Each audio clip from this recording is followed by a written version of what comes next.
On today's episode, we revisit the Walking Dead universe in its latest extension, a 6-installment anthology series called Tales of the Walking Dead. Last night's episode, Amy/Dr. Everett, is the 4th chapter of the series. It guest stars Anthony Edwards and Poppy Leo as a pair of survivors 10 years into the zombie apocalypse. How disappointed are you that we missed the Terry Crews Olivia Munn episode? I probably would have wanted to see that one.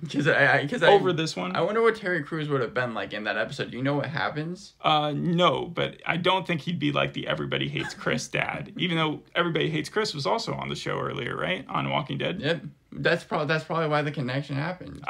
You think that's the reason why they hired him? Yeah. Okay. Well, prior to this episode, the ratings for this show have been rocky. 2.7 out of 5 on Google's audience barometer, 6.2 on IMDb, 44% audience approval Rotten Tomatoes, and what amounts to a big yawn from critics. I wanted to answer that because I think that has to do with relevancy. It doesn't feel like The Walking Dead is really in its peak anymore. Absolutely not. I'd agree with you where, like, there's splitting off the show at this point. You've got the Daryl and Carol show, which now is just the Daryl show. You have Michonne and Rick. That's going to be a series. And then you also have Negan and Maggie, which, because I stopped watching the show, it just seems very strange, that pairing, considering what Negan did to Glenn. Yeah. But the greatest asset of having an anthology series is that each episode is independent. So my hope is that Anthony Edwards was able to really pull in this episode and make it something great. Well, something is that, like, it reminded me of the season 6 episode 4 episode of Walking Dead, Here's Not Here, because Anthony Edwards' character reminds me a little bit of John Carroll Lynch. Okay. And also it reminds me of,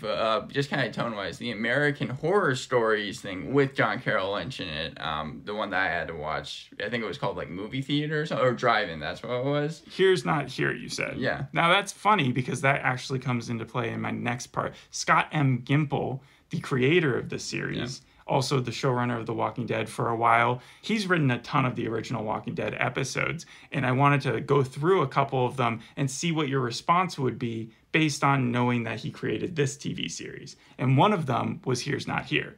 Also, it'll gauge your memory on some of this stuff, because I remember at one point you knew the episodes pretty well, just by title or by number. I'll know the first 4 seasons pretty well, I think. Okay, all right. So yeah, he wrote a lot of those. So season 3, episode 12. Clear. Yeah, yes. Okay, that was a Morgan episode. Yeah, and does it help with the anthology aspect of it? Okay, all right. And so This Sorrowful Life. This Sorrowful Life. Oh, was that season 3, episode 8 again? Episode 15. Episode 15. Oh, that was, okay, Merle's death. Yeah. Yes, and okay. Season 4, episode 14. The Grove, obviously. He wrote The Grove. In fact, I actually just looked up The Grove, kind of the response to it right before we did this episode. And I did too. I think that is one of the best episodes because of the fact that, like, the first 30 minutes, it's like, well, this just feels like the slowest Walking Dead episode, and then it has that shift, and it like kicks into high gear. Yeah. Well, they were concentrating on the characters that people least liked, is the way I read reviewers talk about it. And they did not want to see Carol and Tyrese and, what was her name, Lizzie and her sister? And Micah. And Micah, and then suddenly they turned it on its head, made it super duper interesting. Ironically, the actual showrunner for this, because the creator and the showrunner are different, Channing Powell is the showrunner here. She wrote an episode later on in the Walking Dead series called Look at the Flowers or something. Oh, really? Yes, that happened in like season 10. Okay, but back to Scott M. Gimple's Here's Not Here. We already talked about it. Last Day on Earth. Season 6, episode 16. Yes. Yeah, no, okay, that did bring it down quite a bit. Some of your confidence? Yeah. The day will come when you won't be. Okay, that was season 7, episode 1, right? Yes. Okay, brings it up a little bit, yeah. You like that episode? I liked how, we actually got the answers, at least. Okay. But by that point in The Walking Dead, I remember when I was watching that episode, I wasn't even sure if they were going to show us who got the bat to the head, because it's like The Walking Dead always like to, it seemed like, push it till the very last second. I was like, are we gonna have to wait like 5 episodes or something? But yeah, no, I did like that episode. Like we get a backstory to the bat and everything. That actually happened later on instead. But what comes after is his last one that I'll use. What comes after? That's season 7 again? Nope, season 9, episode 5. Yeah, by that point Rick's that's the one episode that I saw after I stopped watching. So those last 3 were supposed to kind of level out what the first ones were bringing, where this guy had a lot of talent in the writing that he was doing, and then it was like a lot of controversy in whether or not the show kind of took a dive or jumped the shark. So this show, though, also based off the comics, which you did read. Yep, I read the whole 193 issues, I think. And was it similar to that? No, I think that the comics were actually better because especially by like season 7. I meant the science behind it, because the science here is supposed to actually push forward what we've learned from, say, season 1 in The Walking Dead. Yeah, actually, that was probably one of my favorite parts. And I was wondering if the comics did that as well. No, I don't think to the extent that this actually kind of went in a little bit on the lore, and I like that aspect of it. It was actually one of my pros. Yeah, because Dr. Everett, that's his name, he's like one of the last survivors in the woods. There's this big trench there, and it's split into 2 sides. On one side, you have kind of where all the like communities are, at different points, and then there's a different side where there's just a ton of zombies and unexplored lands, and so they've kind of split it up like that. So this is 10 years into the future of the actual apocalypse, and you're saying that there is a built-up, like Alexandria or the Commonwealth or the Kingdom. There's a huge, like, dug-up trench, yeah, and so it's kind of like... It just separates. It's like do they have water running in between it? No. Oh, okay. It's completely dry. But Dr. Everett, he's the only one that's on the side with all the zombies. Like, he's very, I guess, introverted, and he's, like, trying to study them, especially one called Specimen 21, and we learned this kind of later on in the episode, but I can just say it now. It's his friend, Dr. Mosley, who he promised that he wouldn't kill, because Dr. Mosley was like, once I die, like, see my reaction, see what I do as a zombie, so that you can just kind of learn more about the creatures. So he's like a walking cadaver that people use to test on. Yeah, exactly. In fact, there's even a question about if he's like a leader of the horde, if the zombies have these leaders, because he's able to always lead these big hordes of zombies. They do have a herd mentality, but you're saying that they have like 1-point guidance systems? They trust the smart zombie or something? Right, because Specimen 21 has like a sense of selflessness to him, because he's always able to lead them to like these dying carcasses, but not like partake in it himself. I thought you were going to mean like they find a dead body that they're eating, and then he picks up a piece and he gives it to like the little zombie, and then they both share or something. Selflessness.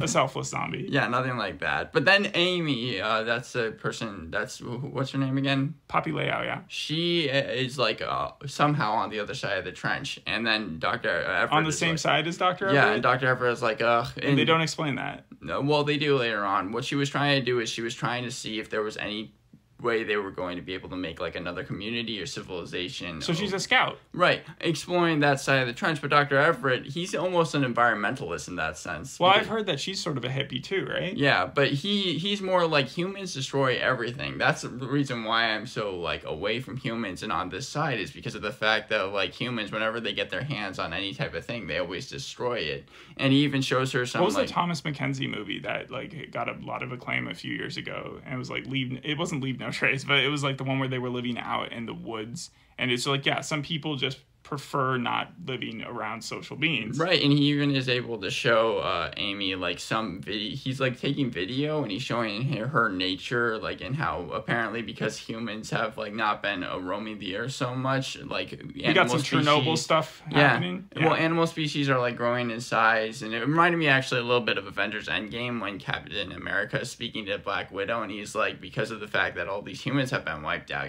there's more like whales in the rivers and everything. Yeah, like Thanos is right.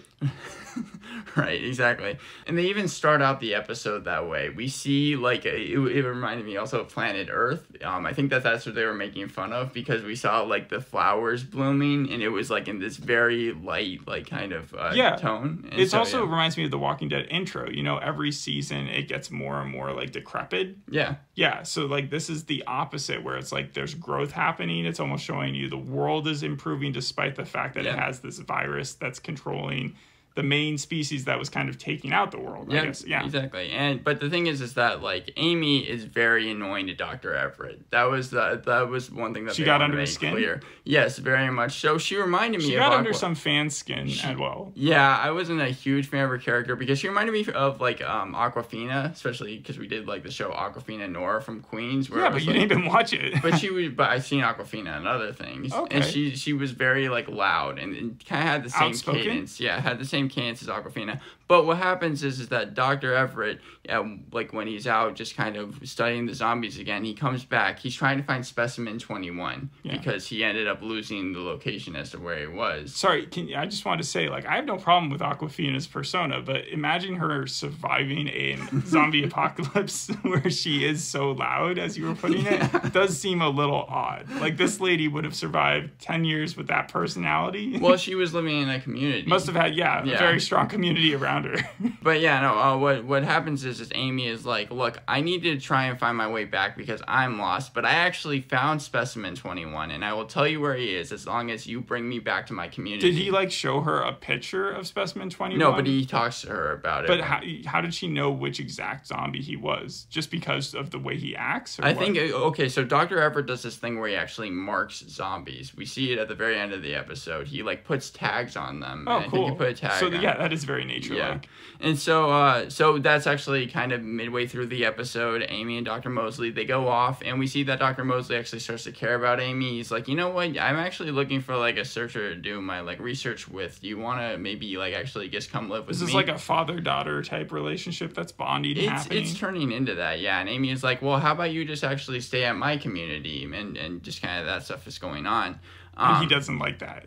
Yeah, he just kind of wants to stay, like, in his post. He's a loner. An isolationist more. Again, John Carroll Lynch from Here's Not Here kind of just wanting to, a pacifist. Yeah, figure out, like, what exactly is going on, maybe what started the whole Does he ever thing. kill zombies? Ever, like, even when he's scared that he might die? Or? No, that's the one thing about him is that even when he saves Amy from the zombies, he just pushes them. And that's why I said here that the Walking Dead zombies are even more, they're more scarier than these zombies were, because it was like, it seemed like there wasn't that much that they had to do in order to save them. 10 years have gone by, and as we've learned in the show, like, the zombies themselves do wear down. So they're not as strong as they used to be. Yeah, I understand that, but it was just funny to see him, like, push zombies instead of actually kill them, because you see Amy kill them with no problem. She pulls out a knife and starts, like, stabbing them in the head. And you're supposed to see, I think, that difference between the two of them. That's why it's called Amy / Dr. Everett. It's supposed to be, like, two contrasting personalities that end up bonding, but I assume that doesn't end up, like, there's something that goes wrong. Yeah, and you could tell that something was going to go wrong because Amy ends up, like, hearing one of the community members, I think she says Hannah, scream because they're getting close to the outpost, and then both of them end up take off running and see that one of their members is being killed by a zombie. In fact, I think it might have been Specimen 21, but I'm not sure. Either way, Specimen 21 ends up actually showing up at that place as well,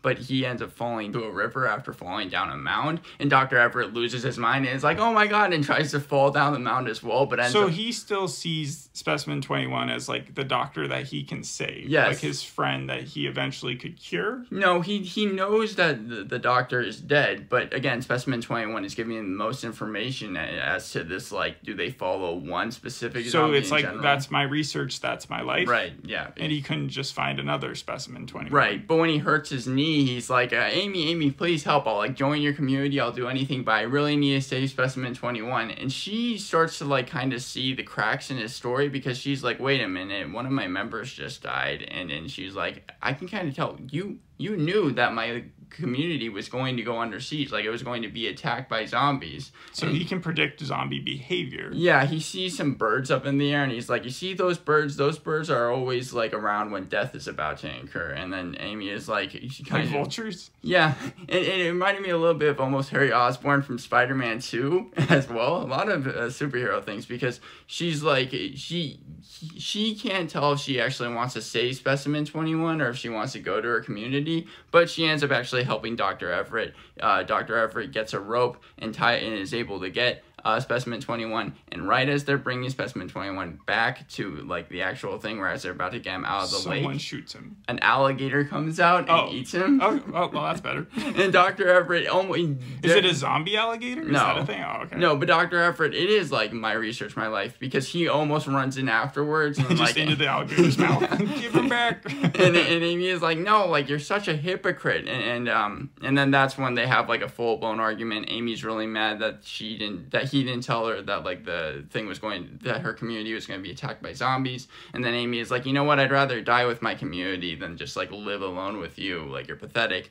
Do you agree with her, or do you side with him at all? You know, I really didn't like Amy's character, that I did just kind of side with him, where I was like, really? Yeah. She makes the more moralistic, humanistic, like, argument. His is almost like utilitarian, or like letting things be, almost like a documentarian when they like watch an animal die slowly and they can't intervene or something. Well, it again but it's like humans are the animals. It goes back to the whole entire idea of kind of, I think, selflessness and what humans, and like what's the difference between humans and zombies. I think that's kind of what The Walking Dead started out as, and kind of always was the question. And then drifted away from it. It was more like, okay, humans versus humans, and then there's no zombies on side. Right, and then we hear Dr. Mosley. He's doing narration, kind of like he was at the beginning of the episode when we were seeing all the shots in nature. One thing I feel like you missed, though, because I had read about this, was that he survives particularly in the forest by doing one thing. Yeah, so he's wearing a jacket all the time, and that jacket is apparently made out of like skin, so that he can't be tracked by one of the zombies. So it's made out of zombie skin, and he's just stitched that thing up. Mm-hmm. People were talking about wanting that jacket. If that actually worked for a zombie apocalypse like this, that they would much prefer having that jacket than doing what was Omega's group or Alpha's group called? The Whisperers. Yeah, the Whisperers do, which is like just straight up peel skin and just plaster it to their own face. Right, yeah. And he's even wearing the jacket when he shows up at the community later. He could sell those jackets. Can you imagine how much those would go for? Like, you can just go through a zombie crowd. Well, he definitely can't sell it to that The infomercials would sell themselves. I get what you just said, but like, it would be so funny to see TV start working up again and be like, get your zombie jacket today. Well, yeah, but I guess like I said, he goes to the community, they're all dead, and then he sees Amy. She's turned into a zombie. Even though they're super slow zombies. Oh, Amy turned into a zombie too. Into a zombie. So he was right. That's another reason why I was kind of on his side, because I was like, I know that he's going to be right in the end. He's the scientist. But he could have given her a jacket. Like, clearly he must have more than one. Well, I think it's just the fact that the zombies overpowered them. Yes, but if they wouldn't have overpowered her if she had a jacket on that made her smell like a zombie. Well, I think that they can tell when they're killing them. The zombies? Yeah. Zombies aren't that smart. Maybe Specimen 21 could have, because he's kind of smarter than the rest of them were. But he wasn't smart enough to outsmart an alligator. Dr. Everett, he gives a monologue about nature, and then he, like, marks Amy, and that was the end of the episode. And so, interesting. I did find, even though I wasn't a huge fan of Amy's character, her death sad, because I was like, that's obviously what the episode was building towards, and I thought they did a good job there. What did you think of Anthony Edwards' performance? I liked his acting. You recognized him almost immediately? Yeah. As the doctor. Yep. 180 episodes of ER.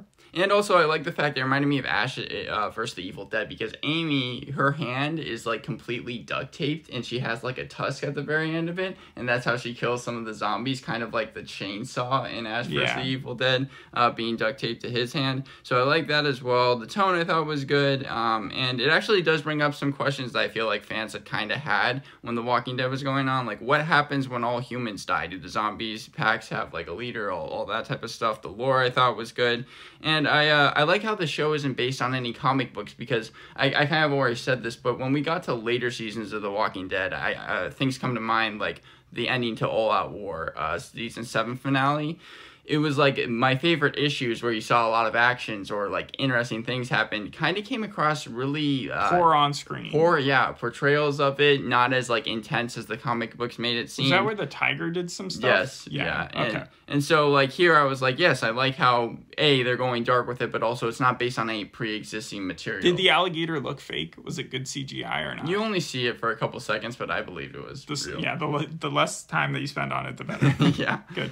And so, but then I'm kind of left with my cons of it. It's very slow. Like, you know that Dr. Everett, when he's leading Amy back to the community, he's evil. Like, or there's some side of him that's evil. There was no way that he was just going to be able to lead Amy back to the community and that, like, you consider him evil. I consider Negan evil, but they somehow redeemed his character. I don't even think this guy really needs redemption. He just is one of those people you can't trust to actually help you in a time of crisis. Well, because he doesn't have those personal connections. And even though I mentioned it before, again, I feel like the zombies, they're not that much of a threat at this point. point. You don't really have to kill them. There's like scenes where those two are just walking around and there's like no zombies in sight.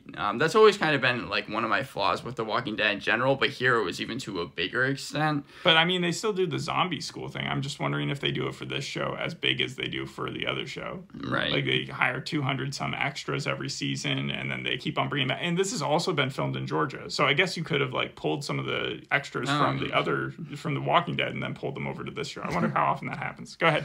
And also, people kept falling in this episode for no reason. Amy falls like 5 times. It was just something that I recognized as well. But it also it was kind of fake. You could tell. And I guess that's kind of the thing about the show. A lot of it just felt acted and fake. And so for that, it's like I can give it a passing score 6 out of 10 because it was interesting enough. I do think that like Amy's death kind of did help give it that extra push. That's the same score that you gave the last zombie show we did, and the last zombie show we did was really, really bad. It was the Resident Evil show. It's better than that. But you gave them the same rating, so apparently not. But in different ways. But I struggled to see the point of it. Why are we getting all these Walking Dead spinoffs now? Well, it reminds me so much of like Telltale's games, like after the first season that was so successful, where they came out with like an anthology, 400 Days, I think is what it was called, and they had all these little like individual episodes that in the end came together. So I'm wondering if like maybe one of the ending episodes you'll see multiple of these characters show up in the same thing, or if this is an introduction, maybe they'll show up in some of these spin-off series. Well, I think I said it in our podcast for it, but that's what Modern Love did. Even though they're different shows, it was an anthology series, and they brought back for the finale 2 of the characters that we got to know. But out of all of them, since Dr. Everett leaves alive, right, which main cast member from the original Walking Dead would you want to see them interact with that's still alive? So between the Maggie and Negan show, or the Rick and Michonne show, or the Daryl show, which one would you want him to interact? Rick, definitely. So you think they would get along or not? I think so. Yeah, Rick got along with everybody unless they were like really evil. We remember 2 different Ricks. But then another question is, who would you like to see in a surprise appearance show up at the end for one of the anthology episodes here? I have a few, like Heath, because we never found out what happened with Heath. Rick. Like, what better way to introduce him back into the world than just to throw him into a show that no one's watching? And then Dale. I know Dale died. I know Dale died, but like this can take place at any time, right? What if we get a Dale before the apocalypse episode? They would have to do some like de-aging stuff to him, I feel like. I don't think so. He was already pretty old back then, so he's not going to look too different. You know, the thing about Rick is, though, I think he did show up in the season 4 premiere of Fear the Walking Dead as like a cameo appearance. I don't think that happened. Is that for real? Yeah. Wow. Yeah. I think that might have been CGI'd or something. Really? He came back? No, the season 4 premiere of Fear the Walking Dead. So this was still when he was on the Walking Dead. Wow, Fear the Walking Dead was on way longer than I thought it was. Yeah. And then Andrea. Okay. That one's a joke. And then have you ever done one of those like online quizzes to see what character you are? I wanted to like run through one of those to see which one you were. However, I kept taking them trying to find like the best test. But then I went on to a bunch of different sites and started taking the tests, and I got Maggie, Rick, then Daryl. And then I messed up and I realized I was taking a Pop-Tart. What sort of Pop-Tart am I? Because it was like right below it.